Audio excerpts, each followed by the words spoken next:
This is Kendall Boyson, professional life and recovery coach, and you're listening to Encouragementology, the practice of instilling hope. Good evening and welcome to Encouragementology. Thank you so much again for tuning in with me. We are going to talk about some difficult situations. I'm so happy that you can be here with me. I love doing Encouragementology every single week. There's always so much to talk about, and this is no exception. You know, we've all encountered and will encounter trying situations at some point in our life. Even a person with the patience of Job has had to take a moment and pull themselves together. Think about a time, a place, or an activity, or a person that made it a difficult task for you. Dealing with the difficult is broad, and that's on purpose because that's going to allow us to look at it from several different angles. Do you have something in mind? Well, get it in mind. Now, are you ready to revisit the situation and prepare yourself for the next time? Maybe a different way to handle it. Good. So what does difficult look like to you? I mean, it's Monday. My show's on Monday, so I'm sure we've all had a difficult day. If you're like me, you start your Sunday preparing for your Monday. I try not to do that, but I can see how a little bit of the Monday blues creeps into Sunday night. And I need to get a hold on that, so maybe we can look at some different options together. You know, dealing with difficult in a positive way was really the inspiration for me wanting to become a life coach. So I've had lots of challenges in my life, probably not unlike many of you out there, but I have faced challenges. And I found early on that even though I might have a challenge, I don't get stuck for long. And it probably stems from the fact that I don't like to be in a bad mood. I don't like to be down. I don't like that feeling. Now, I have a pity party every now and then where I can just sort of get into my own head, get into my own thoughts, and just, stew there for just a moment. But I typically turn to problem solving because it helps me preserve my sanity and it helps me not be in a bad mood. So I would like to say I'm most often optimistic. I tend to take a negative and reframe it into a positive. Sometimes this can be a little annoying. Do you know those people? Always smiling, always in a good mood. You ask them, are you a morning person? Because you always sound like that. Or when you just want to whine and sort of have a sounding board, they always want to turn it around and make it positive. Well, I knew that I had this capability, and it had to be for a reason.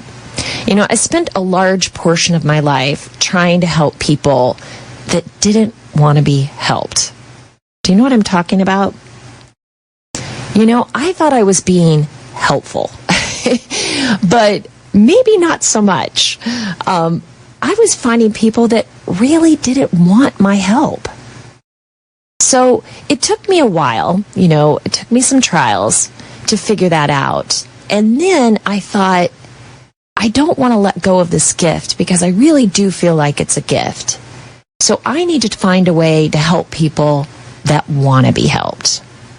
So that's why I went and got certified as a life coach, because I really wanted to provide, reframe negative to positive for people that were really looking for that.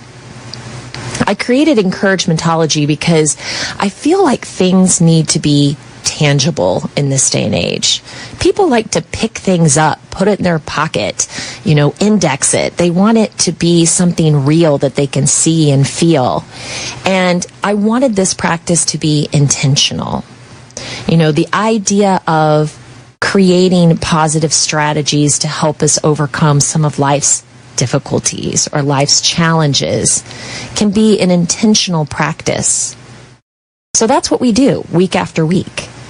I also have private practice, so I do have clients that I meet with in all types of different situations. Some might be going through some trials and some difficult times, and I help them find ways, just like we do, around it. And then some might already be on a really great trajectory, and they just want a little push, right? Some responsibility or accountability, and I do that as well. And then I also work with groups, and groups are so exciting. I talk a lot on this show about connections and human connections and what that means to us as a society. It is so vital. And so I do some women's groups, and I'm getting ready to start some senior groups, which I'm really thrilled about. So the power of groups is that you're not alone. You know, a lot of people deal with their difficulties on their own. You know, they look at social media and they see all these great things. Everybody has hearts and smiley faces and flowers, and they're really only talking about the best or what they want their life to look like. So a lot of people are not able to share the real side of their life. And groups allow people to get together with like difficulties and really share and learn from each other. You know, we're all in different walks on our journey. We're all at different levels. And we can learn from each other. Just hearing about how someone goes through a trial or a tribulation and how they were able to handle it, and being able to see someone stay positive through something so trying is inspirational and encouraging. I have people ask me that all the time. Do you always let things go? Are you able to always pick yourself up? And I think that's an inspiration to them, that somebody can do that. It's a real thing. So maybe they have an opportunity to do that as well. So groups are powerful. Connections are powerful. And whether you're involved in a group or not, you definitely don't want to handle life's difficulties on your own. You need to find a way to reach out and connect with someone else, just like you're connecting with me tonight. So what kind of difficulties have you faced? If you're sitting back, long day at work, you might have had some immediate difficulties. You know, maybe it was getting up this morning. Maybe it was getting out the door. Maybe it was eating healthy. Maybe that was difficult today. Maybe it was dealing with your coworkers or some sort of interpersonal communication through departments. Maybe it was the kids, you know, managing the schedule. I mean, today it seems like the schedule is never complete.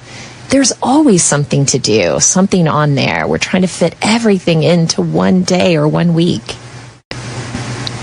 Maybe it was just getting everyone fed and to bed. Maybe this is the first chance you've had to sit down and really relax. Welcome. Maybe there's bigger difficulties, like unmet expectations. Think about that.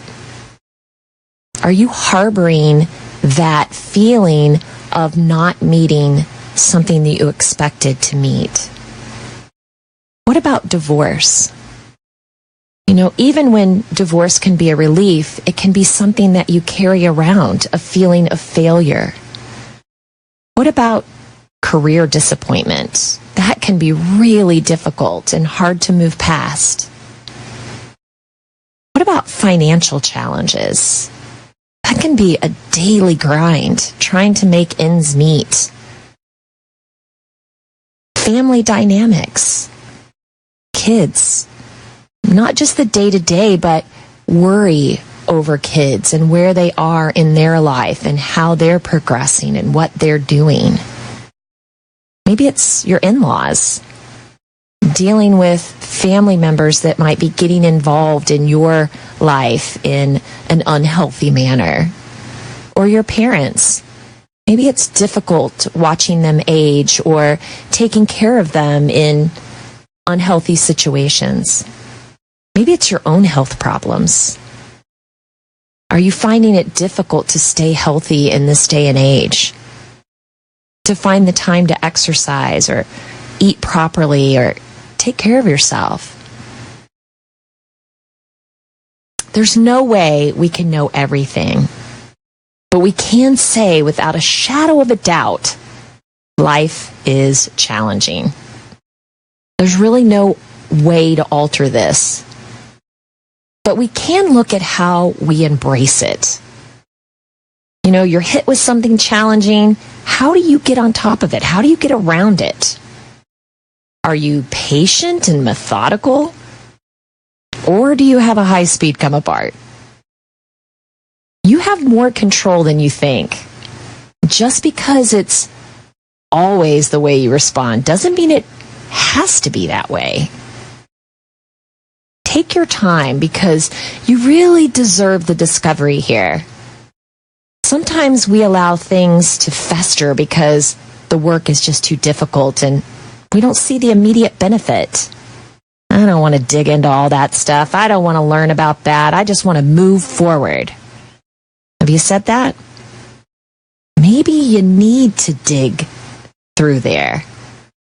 You know, when we encounter a rough patch and we respond off the cuff, it's not always the greatest way to respond. It can make the situation worse. Maybe you need to dig in a little bit deeper and find out what's festering. Might be something simple that's just unresolved. You just didn't give it the attention that it needed or bring it to the surface and really work through it. Some things have to be walked through, no matter how hard they are. Getting a handle on your immediate reaction to things is so important. You know, we talk a lot about calming yourself down and lowering your cortisol levels and what that does to your overall health. I think I've mentioned it on every show, how it can actually reduce your or improve your immune system. So I don't claim to help you with your allergies, but you never know. But by calming down and giving yourself time, you give yourself perspective, right? If you just react, no matter what it is, what's difficult, and you just throw up your hands, give up, or get mad, you don't really have a chance to see what you're truly dealing with. It's kind of like the little boy that cried woof in a stressful situation. There's a model called the S.T.O.P model, okay? S.T.O.P. I know you know how to spell stop, but it's an acronym. So the S actually stands for stop. Stop whatever you're doing. So you hit something challenging, just stop. Just stop for a moment. The T stands for take 3 deep breaths. Now, why do you think you do that? Why do you think you do that step? Well, you give yourself time. If you're taking 3 deep breaths, so deep, not just little shallow breaths, deep is going to slow you down. It's going to give you some time. It's going to slow down your heart rate. So 3 deep breaths. The O stands for observe how your body feels. Why do you think that's significant? When you observe how your body feels, you transport yourself back into the present. Just try it right now. Just be aware of your hands. Sort of wiggle your fingers. Roll your shoulders back. This is why in yoga, a lot of times they always want you to be present and feel your body because it helps get you in the now, in the present. A lot of times when you hit a stressful situation, you can snowball it out of control and you can be light years ahead in your reaction. So observing how your body feels brings you back to the present. And then the P stands for proceed with kindness and compassion. You know, your go-to may be fly off the handle. If you take those 4 steps, you'll find yourself able and in more control to respond with kindness and compassion. And that is to whomever you've encountered in a difficult situation, or to yourself, because you deserve kindness and compassion. Creating space in the day to stop, calm down, and just free yourself from a worried mind, get back into the present moment, has been shown to be enormously helpful in mitigating the negative effects of our stress responses. When we drop into the present, we're more likely to gain perspective and see what we have the power over and how we might be able to regulate our responses. So I gave you that model, but how do you deal with stressful situations? Do they derail your day? Do they affect everything else you have going on?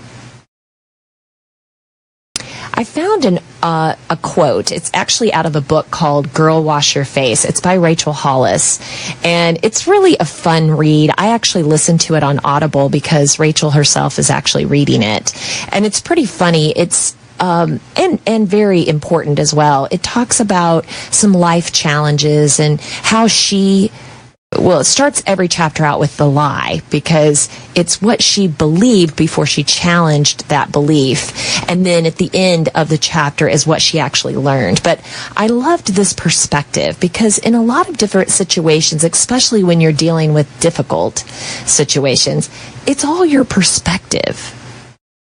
You know, it's the way you look at it. It's what lens you're looking through. So she says, what if life isn't happening to you? What if it's happening for you? What if every single baby step along the way is on purpose? What if every failure was really just a lesson you needed to learn? What if every rejection was actually God's protection? What if it's supposed to take exactly this long? What if it's going to be better than you ever imagined? What if you have to walk through this valley in order to be strong enough to scale the summit? What if you were given this mountain to show others that it can be moved? I don't believe everything happens for a reason, but I do believe it's possible to find meaning in everything that happens. That's a pretty neat perspective when you think about it.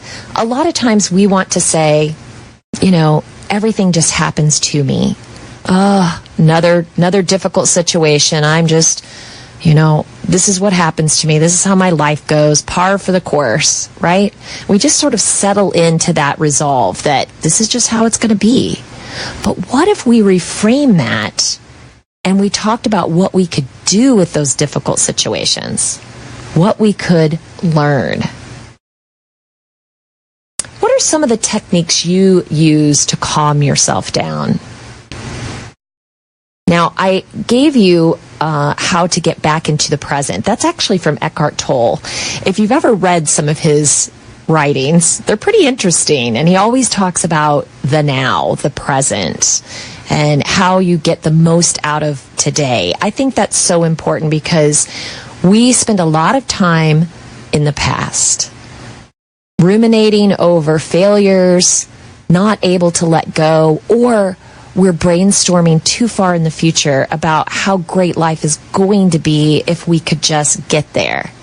And we forget about our present situation. So Eckhart Tolle writes a lot about that. And one of the things he talks about is noticing your body in order to bring yourself back at the present. I want you to try that because it's pretty amazing.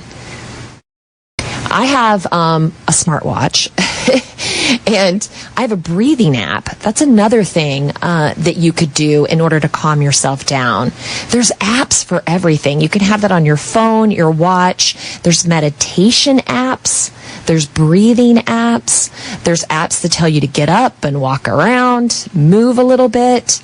All great ways to just relax.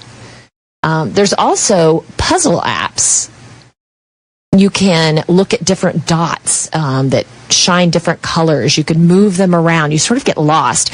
Remember, before apps, they had the sand on the desk. Remember, they would have like a little sand tray, and you have a little rake that you just move through the sand. It's so relaxing.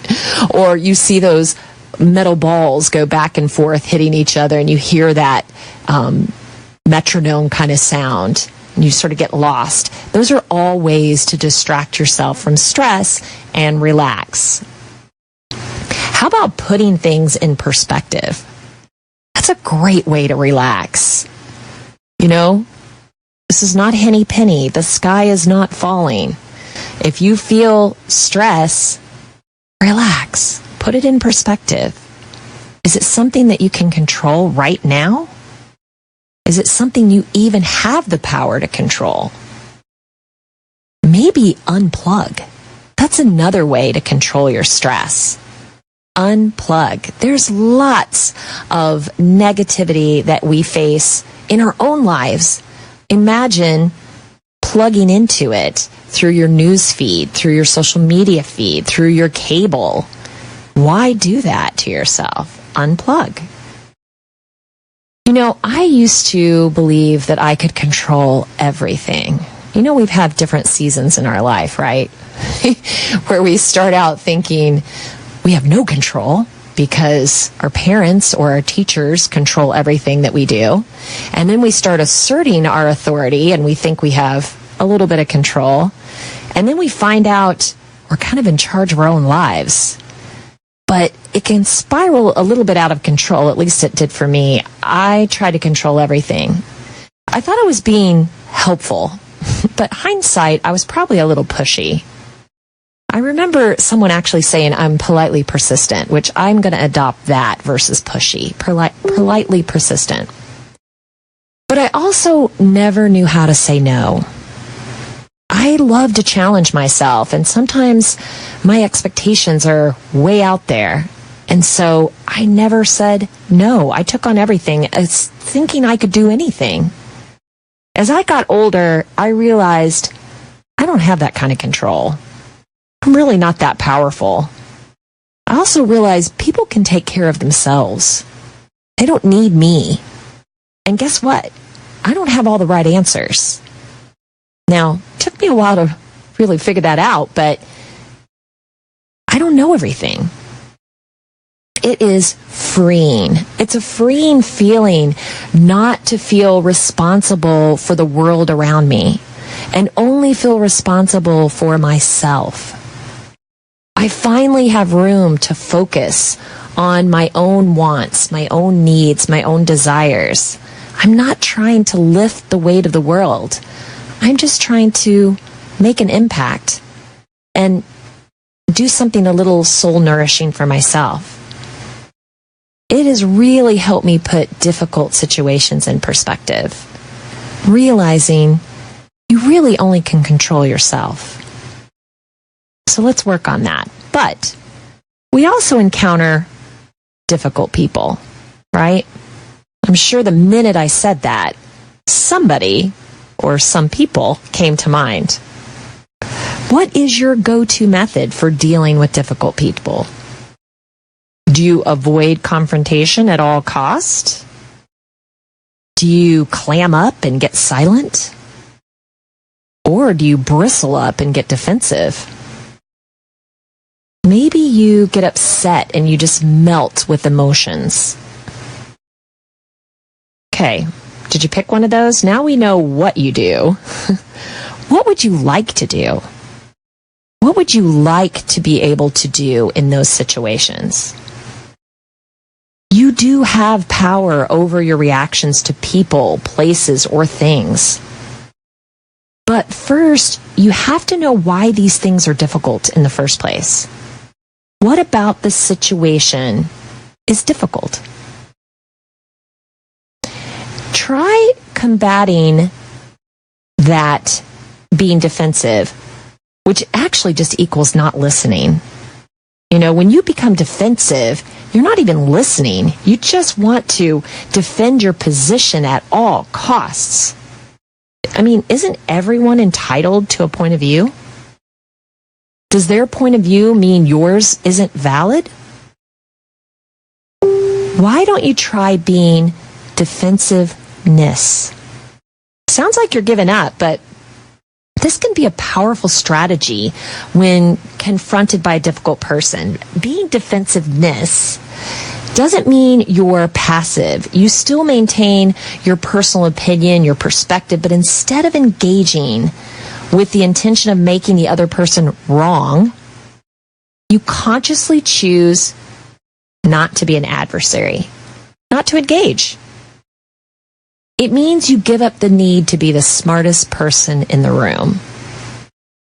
You ask your ego, your intellect to sit this one out and proceed with an open acceptance of the other person's position. You don't have to agree with their perspective or even like it.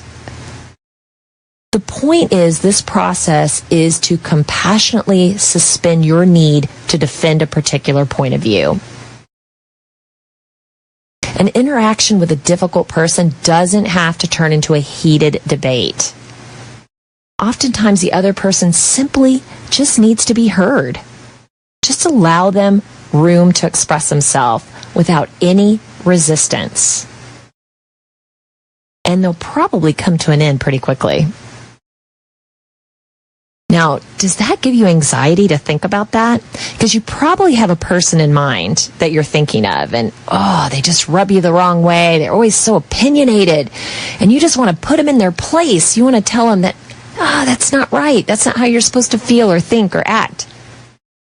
Imagine if you didn't say anything. Maybe you said, that's interesting. I hadn't thought about it that way. Can you imagine saying that? Even if you didn't agree with them. Why do you have to be right? Maybe you're not. Something that I learned, I don't have all the answers. I'm not always right. Maybe you aren't either. Maybe you're creating that difficult situation because you won't let go and just allow room and space for other things to happen. What about a difficult task? Do you find it challenges you and makes you motivated to try harder to succeed? Or do you shy away when something becomes too difficult? Now, no judgment here. We're all trying to figure this out together. I found an interesting blog on this subject, kind of an interesting perspective by Lori Desheen. I'm going to tell it to you. She says, how many times have you tried something new and hard, felt overwhelmed, and then decided it wasn't for you? I remember when I was really into step aerobics in my 20s. I liked to stand in the front row in class so I could see my form in the mirror. Since I'd been taking classes for months, I never felt insecure being front and center. In fact, I felt confident and proud of myself for hopping around up there with such precision. So much so that it blinded me to the potential consequences of stationing my newbie friend right beside me in the spotlight. Looking back, I can't believe it didn't occur to me that she likely wouldn't appreciate being quite so visible while learning something new. Sure enough, she struggled throughout the entire class. Every misstep reflected back to the whole group in the mirror. She felt discouraged and embarrassed, and she never came back again. I've had many similar experiences like this myself, like the time I decided to learn to cook. One would think after my aerobics experience, I would have recognized the importance of starting small and safe, but no. I didn't try an easy recipe or one simple dish. I tried a 4-course gourmet meal, burned most of it, then decided to go back to sandwiches and frozen food because I just wasn't meant to cook. Then there was a time when I first tried painting. It would have made sense to find a class for beginners on YouTube or a YouTube tutorial for something basic, but instead I overspent on art supplies, including a massive canvas, and quickly felt discouraged. I realized my piece looked like something I'd painted blindfold or even drunk. In both situations, I expected instant perfection and set myself up for failure. Not just in the moment, but also in the long term. I went from someone who could learn to cook and paint in time to someone who was afraid to try because I stunk at both, or so I thought. I now understand the importance of creating an early win and continuing to create small wins over time, which I've learned requires me to do the following. Adopt a growth mindset. Start small. Hold reasonable expectations. Avoid compromises. Give myself credit. If you want to feel more alive and have identified a way to stretch into new territory, this is the path to seeing it through. Did that make sense to some of you? Have you done the same thing? I can't draw. I can't even draw a stick person. When's the last time you tried? When did you discount your abilities? Was it one attempt? What does it mean to adopt a growth mindset? This is a crucial first step because you have to believe in your capacity to grow and improve, or you likely won't allow yourself to keep going after your first imperfected attempt. Psychology professor Carol Dweck coined the term fixed mindset and growth mindset over 30 years ago after studying thousands of kids and recognizing two opposing belief systems that influenced their effort and their outcomes. People with a fixed mindset believe that success is based on innate ability, meaning you either have it or you don't. And if you fail, it's confirmation of the latter. It means you're not talented enough, smart enough, or good enough. So there's no point in trying any further because you'll just make yourself look bad. People with a growth mindset believe that failures are a part of learning. And if they keep trying, they can be better over time. Because they believe this, they keep showing up and eventually confirm their own belief. They may feel embarrassed when they start out, but they understand it's all part of the process. It turns out growth truly is possible for anyone. Research in brain plasticity has shown that through repeated practice at anything, we can build new pathways in our brain, enabling continued progress. So, you can't teach an old dog new tricks does not apply. You can always learn, always grow, and always stretch. Just by listening to the show, you're showing a willingness to learn, or at least a curiosity to learn more. I've said it before, it feels like part of life we learn through trials and tribulations, and other parts are through an awakening or a revelation. No matter where you are, there is more. So keep searching. Here's a few seeds that I want to plant that you can sort of water and grow in your own life. Number one, turn toward reality. So often we turn away from life rather than toward it. We are masters of avoidance. Isn't that true? But if we want to be present, to enjoy life and to be more effective in it, we must orient ourselves toward facing reality. When we're guided by the reality principle, we develop a deeper capacity to deal with life more effectively. It's happening all around us. We can't stick our head in the sand. What once was difficult is now easier. What once frightened us now feels familiar. Life becomes more manageable. And there's something even deeper that we gain.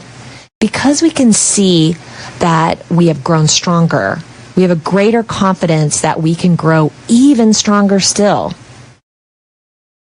Number two, embrace your life as it is rather than how you wish it would be. Buddha taught that the secret of life is to want what we have and to not want what we don't have. Being present means being present in the life that you have right now. There's freedom in taking life as it comes to us. The good with the bad, the wonderful with the tragic, the love with the loss, and the life with the death.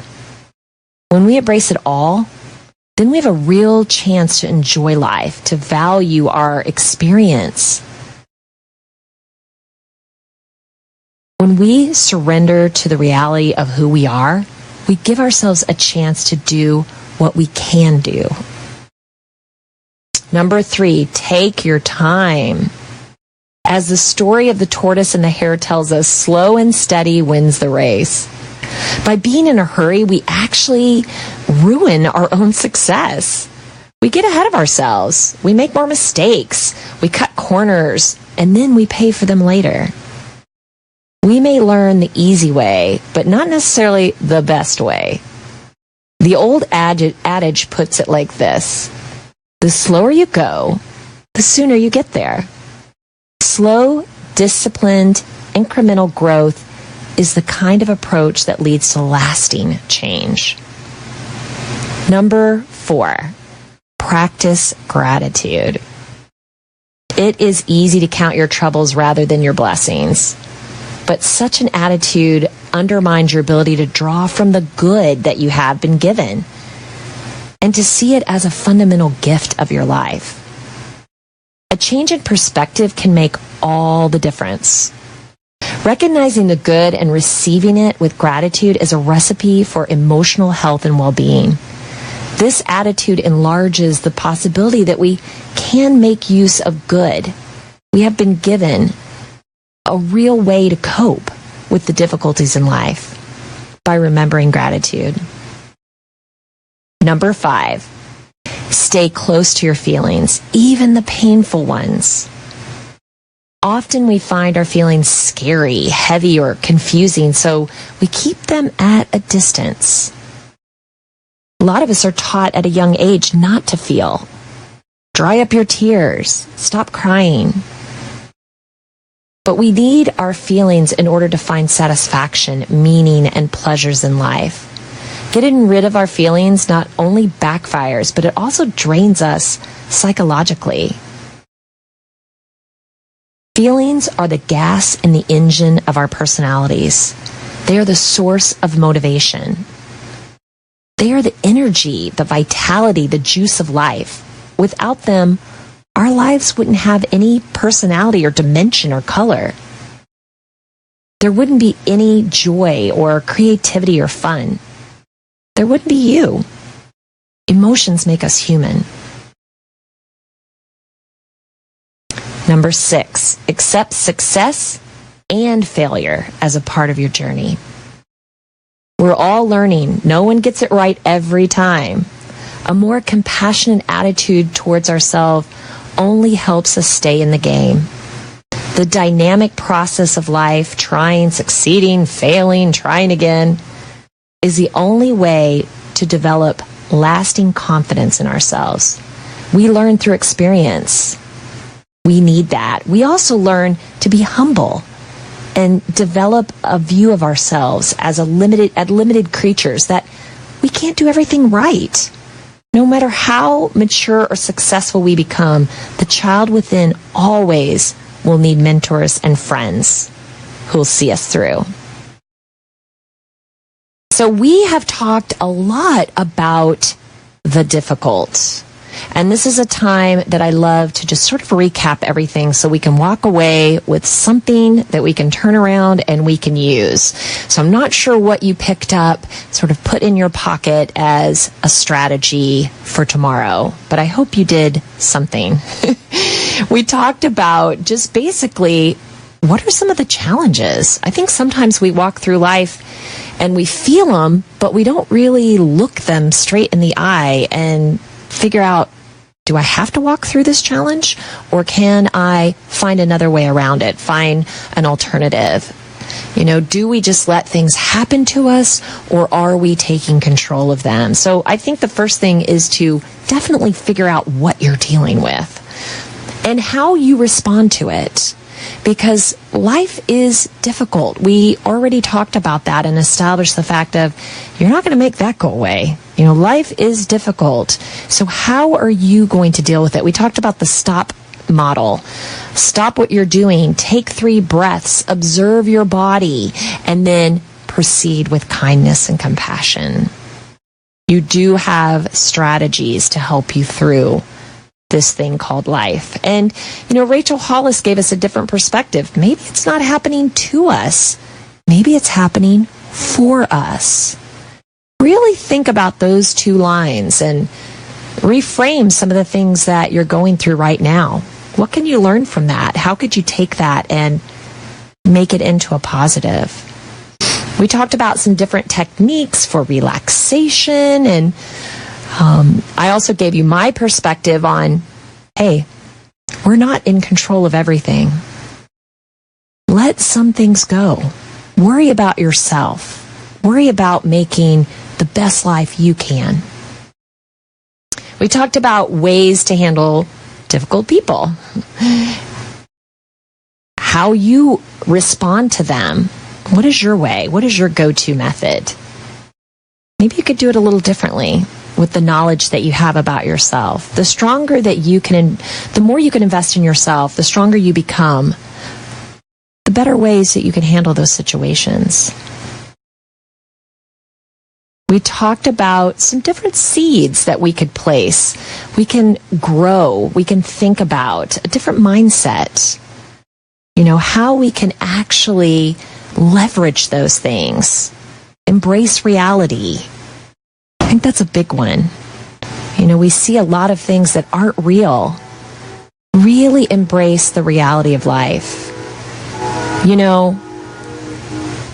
Difficult is a part of life. Dealing with it is up to you. Never resolve to, this is it. It is what it is, and I'm powerless to change it. You have more power than you believe, and tapping into it will help you open doors that need to be open and shut ones that deserve to be shut. You're in charge. Take the time and get to know yourself. Get to know your reaction and your capabilities. When you feel challenged and stressed, uncover the reason for it. It's important for your well-being to navigate life with peace and joy, and you should take all measures to ensure that. You have a choice in how you internalize and participate with the difficulties in your life. I know you can do it. Thank you for listening to Encouragementology with Kendall Boyson, where we find positive ways to handle some of life's challenges. I stumbled through until the path was clear. That's when I found you.